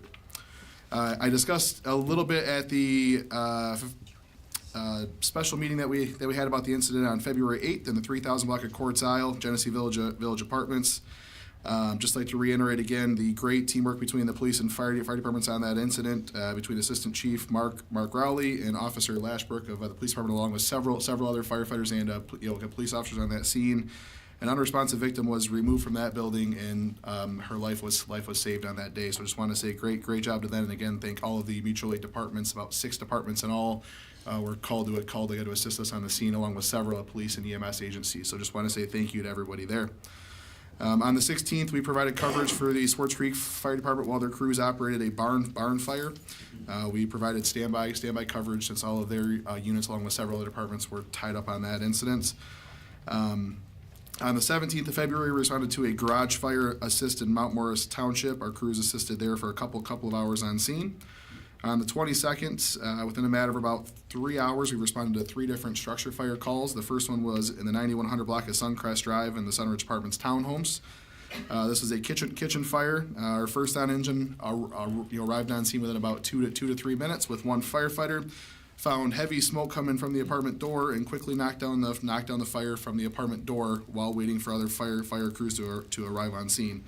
I happened to be the second one on scene, along with our next incoming apparatus, to go in and extinguish that fire. Luckily, the damage was contained to the kitchen area of that apartments. On the 23rd, we responded to the Clover Tree Apartments for 2 vehicles on fire in the parking lot there. Both vehicles were involved in fire when the fire department arrived on scene. The cause of those fires is still under investigation at this time. And on the 25th, we assisted Mundy Township Fire on a house fire. We were out there again for a couple of hours. Just as a little bit of an update, we did submit our Assistance to Firefighters grant a couple of weeks back with the assistance of a grant writer that specializes in these grants. She has been successful in getting us almost $300,000 worth of grants in years past. We did utilize her again when we applied for all new exhaust removal systems for our fire stations. The current ones are from the 80s, and they are not operating properly. We've just had to put a lot of work into them, and they're not operating the way that they need to be. So that grant was for about $175,000 that we submitted for. The grant period closes March 9th, and it usually takes several months before we start hearing anything on those grants. It's a very competitive program, but we do look for and apply for all grants that we can for our departments. I would like to talk about at some point here in the near future with this board, fire coverage for Fire Station 1. This is an important topic that I think we need to talk about. I know one thing in the Public Safety Committee meetings after Mr. Seward completed his evaluation of our fire department, we had the very next meeting, he sat down with everyone on that committee and recommended immediately staffing Fire Station 1 full-time 24/7, 365. That was, I believe, about 2 years ago now. We still have not accomplished that goal. We are one firefighter away from that. At this time, moving forward, there will be approximately 60 shifts. The remainder of 2024, that Fire Station 1 will not be open. We do have eligible firefighters on a list to hire. However, due to budget constraints, we are not there. I would love to move forward with that as soon as possible. There are other options to fill that station. It's overtime. That's about a $60,000 plus option, which then leads to more burnout, more fatigue of our firefighters, which can increase injuries and other items on fire scenes. I would like to discuss this at the board's earliest convenience, because I feel this is a very, very important move that is not a want but a need for this community. The other option is we leave it unstaffed on those days. Traditionally, our busiest months are June, July, and August. We have 9 vacation days each on those months due to our collective bargaining agreements and our shift personnel, which leaves that station closed about 1/3 of our busiest months, leaving 2 fire trucks and 2 firefighters available full time to provide coverage for this township. So that is something I would like to discuss at length at a upcoming meeting.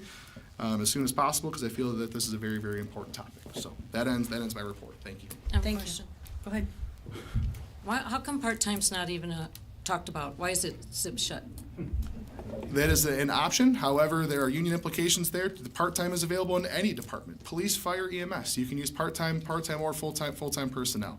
The way our department operates with a one-man fire engine or one-person fire engine is very difficult and requires a huge skill set.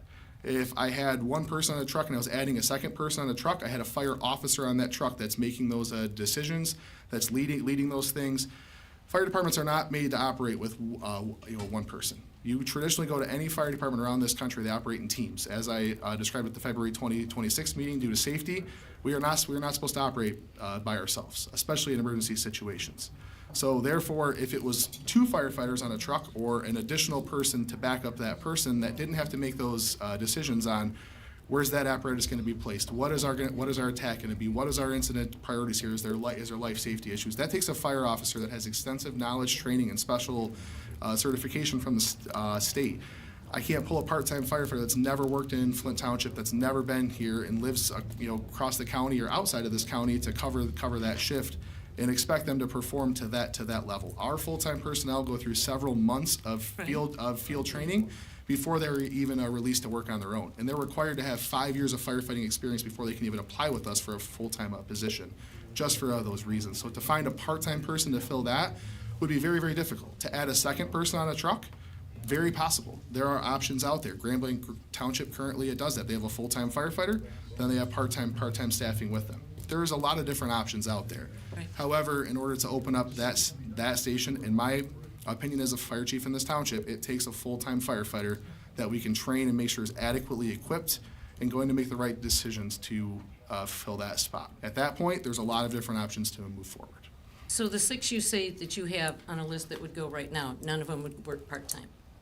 I can't answer that for them. Most of them have full-time employment elsewhere.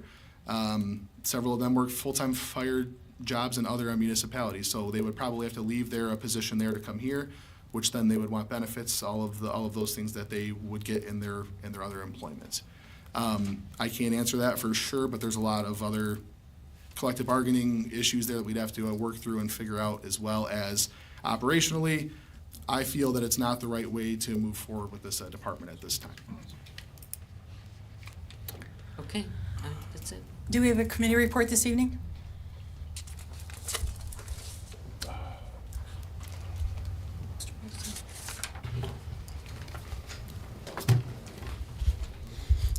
Good evening, Township Board. I'm John Whiteside, the Secretary of the Road Advisory Committee. My report is from our last Road Advisory meeting on February 12th. First of all, in that meeting, we talked about the finances for the road advisory and road projects. Mike Pfeiffer, who's the engineer we use, was not present at the advisory committee meeting, so he had no updates on the estimates for this year's road projects.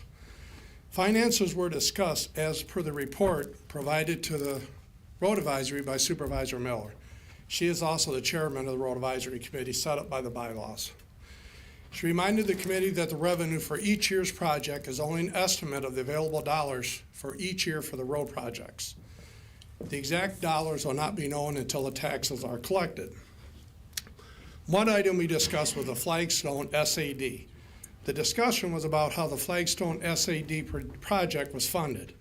Instead of bonding that project, the township elected to borrow money from the Sewer and Water Fund, which saved the township thousands of dollars, tens of thousands of dollars, through the bonding process. It has been done in the past. However, the interest had to be paid up front. So with that, the dollars for the interest had to come from somewhere, so those dollars came out of the township road millage. The SAD, the township's portion of that SAD is $680,000 approximately. It's about $45,000 each year that comes out of the road advisory budget for 15 years. With the interest, the annual payments of about $45,000 will reflect less dollars to spend on the projects each year. That applies to this year as well. Following information is to help members of the Township Board, residents, and reminder to Advisory Board Committee, no revenue is taken from the general fund for road projects. The money comes in through the road millage. And there's been a lot of stuff said on Facebook and other media or by people in this room that money comes out of the general fund, which is absolutely not true. So I hope this helps people understand. I'll go into a few more details. First, the 2024 road project budget. The advisory committee and others need to remember that these charges were taken out of the general fund before there was a road millage.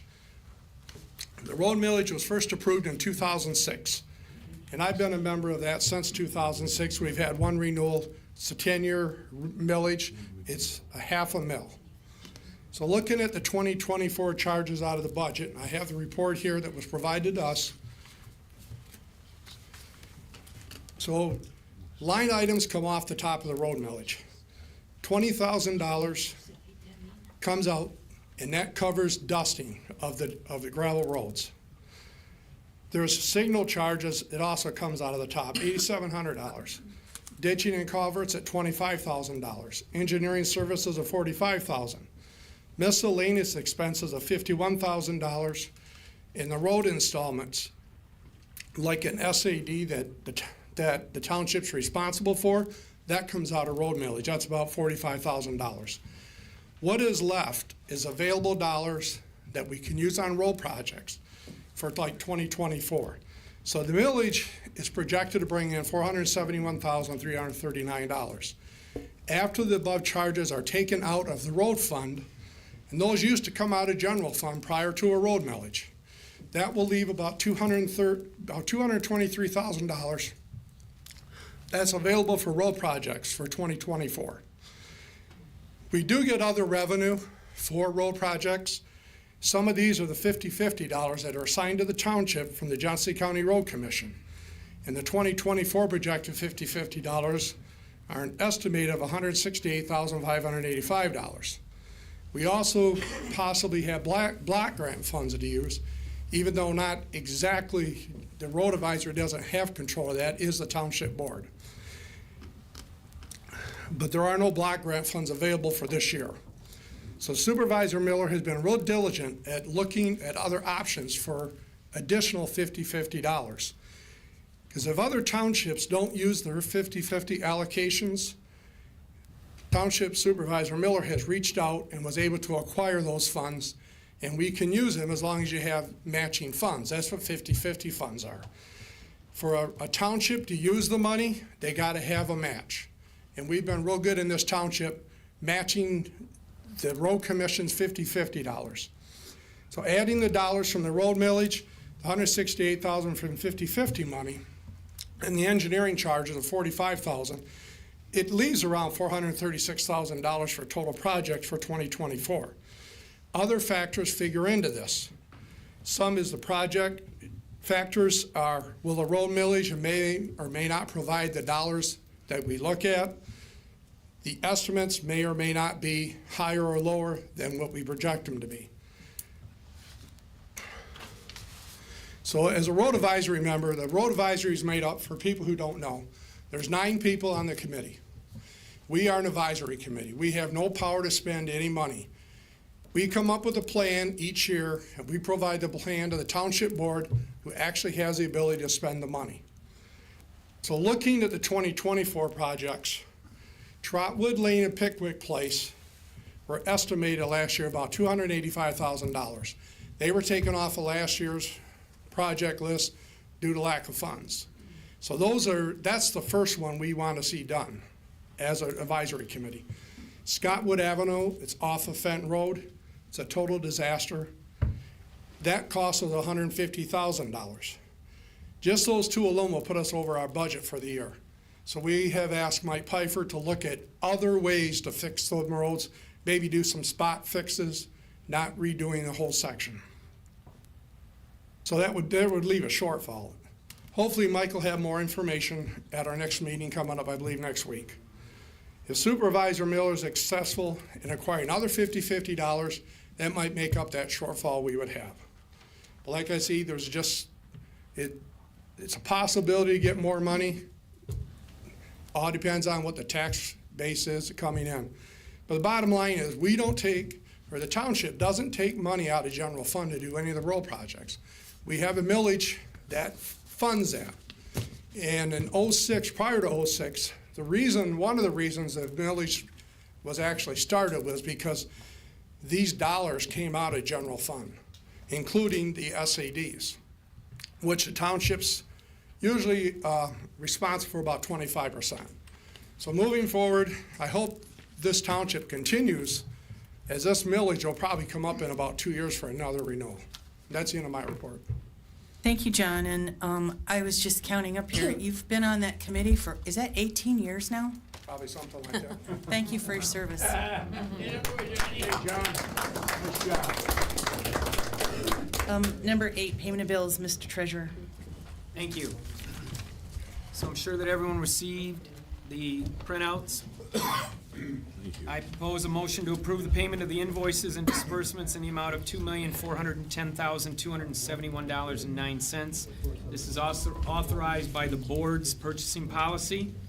In addition, we have tax disbursements and tax distributions in the amount of $5,010,708.86 for a total of $7,420,979.95 in invoices and tax disbursements.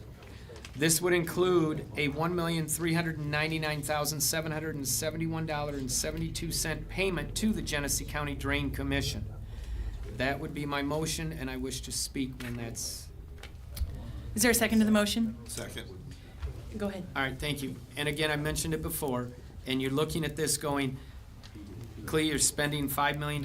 Again, a lot of this is what we collect and in turn is distributed out. Remember, we keep roughly 23 to 27 cents on a dollar.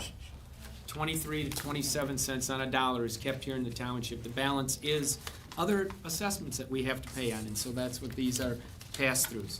As your taxes, our taxes were all being collected last week. Thank you. Any questions or discussion for Mr. Treasurer on paying, the motion to pay the bills? Hearing none, Madam Clerk. Roll call, please, on the motion to pay the bill in the amount of $2,410,271.09. Trustee Leverett, Yes. Trustee King, Yes. Trustee Fabdon, Yes. Trustee Burt, Yes. Supervisor Miller, Yes. Clerk Triplett, yes. And Treasurer Clee. Yes, ma'am. Thank you. Number 9, Madam Clerk, are there any correspondence or informational items? Not this week, no. Thank you. New business, action item A. Mr. McIntyre, did you want to say anything toward these budget amendments for 2023? The amendments you have in front of you are just ones that are required, so that I'm sorry. The budget amendments you have in front of you are just amendments that are required so that we have a balanced, not a balanced budget, so that we're not over budget. They're just required so that you're not allowed to go over your budgets that you vote on and begin at the beginning of the year. By the end of the year, you have to stay within your budget. Because we've spent some dollars, we just need to amend the budget to cover these costs. Thank you. Is there a motion that someone would like to make? Make a motion that we approve the amendments to the 2023 budget as stated in these papers. You've provided a motion. Do you want it read exactly? Unfortunately, it does have to be read. Okay. By department, it is required in the motion. Thank you. Here on the second page. There you go. So the municipal street fund, 204, expenditures of $276,000 needs to be added. Just these, down here? Oh, okay. To approve amendments to the 2023 budgets for additional revenue and expenditures in the general fund revenues department, 000, for $200,000. In the general fund township board department, 1010 for $1,230. In the general fund accounting department, 191 for $7,810. In the general fund fire department, 336 for $98,400. In the general fund public works department, 446 for $16,600. In the municipal street fund, 204 for $276,000. In the police and fire millage fund, 211, fire department 336 for $92,700. Thank you. Is there a second to the motion? For any questions for Mr. McIntyre? Madam Clerk, roll call, please, on the motion to amend the 2023 budgets as presented. Supervisor Miller? Yes. Trustee Burt? Yes. Trustee Favdor? Yes. Trustee King? Yes. Treasurer Clerk, Treasurer Clee? Yes, ma'am. Trustee Leverett? Yes. And Clerk Triplett, yes. Action item B, I'm going to ask the board to postpone this item, only because you have the proposal before you for a new fire alarm system here in the township. I spoke with the chief today about the necessity of that. I spoke to the building official as to the necessity. And was it you or was it the building official who said check with the insurance company too? So I'll bring this back, but I want those answers before, because the monthly fee for monitoring has gone up triple. So if you don't mind, I'd like to wait on that. Action item C is the senior center grant. The county has given $100,000 grant to all senior centers within Genesee County through the American Rescue Plan Act, the ARPA fund. And they don't have the contract ready, but the county's asking us if we would approve what they want to do, because that's our building. You have the application in front of you, and to expedite the process, the county's doing environmental studies right now on all of their requests. But they want to make some changes, and I'm hoping that the board would approve the changes that they want to make. I'm not sure if everyone had a chance to review this. They want to replace ceiling tiles. They want to replace some exterior doors. They want to replace some windows. They want to replace the curtain, and they want to redo the countertop at the entrance. And it's not our dollars, so we don't have to prove that funding, but it is our building. And the county wants to make sure we're okay with that. Did I describe that fairly? Yeah, it'll be really good. Do you want to make a motion to move forward? We don't have copies. Oh, I gave it to, Tracy had it. Here, you can have this one. It's all right. Sure, it's good. We So, talked about it. okay, do you want to make a motion? Sure, what's To approve the plans for the changes. plan? Okay, I'll make a motion for the board to approve the plan with ARPA dollars for the senior center. And it's a grant for It's a grant. $100,000. Yes. Okay. Would someone like to make a second to the motion? Are there any questions or discussion? Are there any, we don't have to match anything, do we, No. Barb? No. We have, it's the clear, No. and as the conversation has been passing around that the clear $100,000 is coming directly to Flint Township to utilize only in that area and specifics to That building. that building and the senior corrections center. that we made, okay. Right. So the county's requested that it go through the township. We'll be putting those projects out for bid. And Right. they have to stay within 100,000. Mhm. The senior center has set aside for some contingency. Right. And I asked Mr. McIntyre to set aside, I can't remember, $10,000 or $12,000 in the ARPA dollars, I believe for it's 10,000. contingency, just in case. So, yeah, this is funded through the county. So, I wanted to say thank you to you and Eileen, the director, because there was a short window to get all this in. I mean, there was a deadline that was pretty tight. So thank you to both of them for getting that done. Yeah. So, since it's not our dollars, all those in favor of approving these projects for the senior center building signify by saying aye. Aye. Aye. Those opposed? We move on to action item D, is a FOAM tentative agreement. It's the, we have a negotiating team. It's made up of Treasurer Klee, Controller McIntyre, and myself. And this is a tentative agreement with the Flint Township On-Call Firefighters Association of Michigan. It's a 3-year contract, and you have the details in front of you. If someone would like to make the motion to approve the tentative agreement, now would be a good time. Clea would move to accept the, excuse me. Clea would move to accept the tentative agreement for the Flint Township On-Call Firefighters Association that was negotiated and presented here. Is there a second to the motion? Second. Any questions or discussion? Hearing none, Madam Clerk, roll call please on the tentative agreement with FOAM. Please, And go ahead.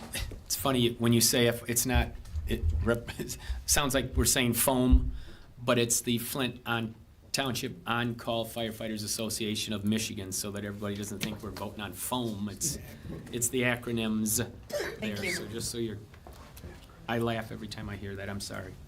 Trustee King, Yes. trustee Fabdahl, Yes. trustee Burt, Yes. supervisor Miller, Yes. clerk Triplett, yes, trustee Leverett, Yes. and treasurer Klee. Yes, ma'am.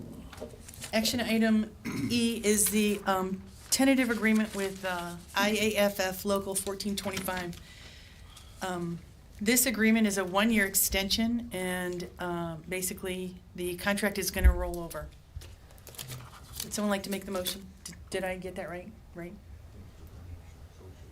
Clea would move to accept the 1-year rollover to the local 1425 IAFF Charter Township of Flint firefighters full-time.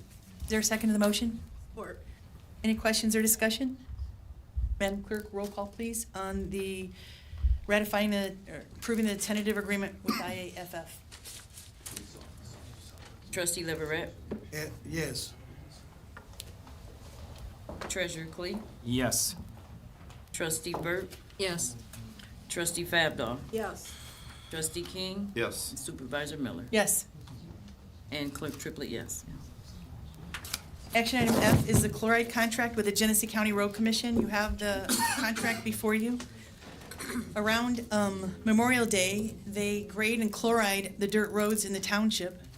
And I just want to put on record, this contract is not going to include the neighborhood term named the Bronx, because we're doing a permazyme treatment on the dirt roads there, so it won't include that. So that's going to change the cost of this contract. But the first application of chloriding is a split cost between the road commission and the township. And the second application, we would be responsible to pay for by ourselves. And sometimes we've done it, sometimes we haven't, sometimes we've done brine. And then the last one is paid for by the road commission. So this contract is I'm asking for the township to approve it for, this cost of splitting the first application. Do we know what that cost is? Yeah, the cost has gone up, it's close to, it went up from 13,000 up to 16,000, but like I said, we're gonna remove the neighborhood of the Bronx, so it should come down. I would try and get a more accurate, amount, but it's between 13 and 16,000.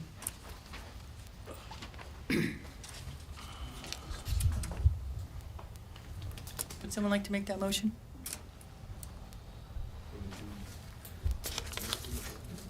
The motion then would be to move to accept the county's representation of the first chloride application, and it would be split with the township, so our cost would be anywhere from $6,500 to $8,000, am I No. correct? Or is it the 13? Yes. Oh, Yep.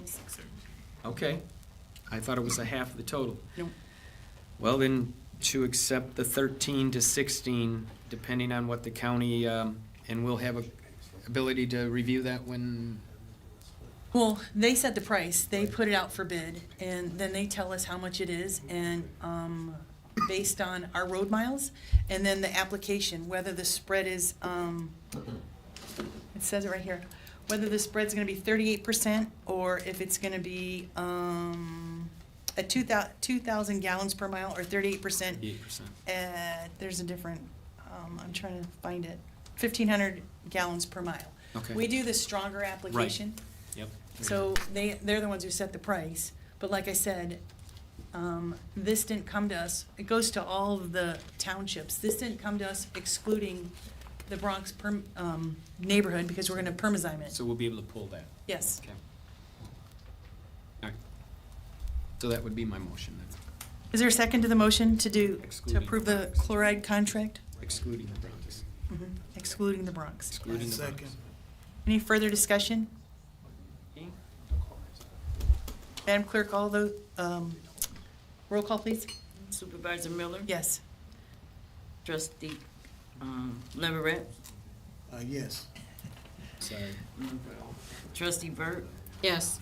Trustee Favdor? Yes. Trustee King? Yes. Supervisor Miller? Yes. And Clerk Triplett, yes. Yes. Thank you. Action item G is the COAM tentative agreement. You have that before you, and it mimics the POAM contract.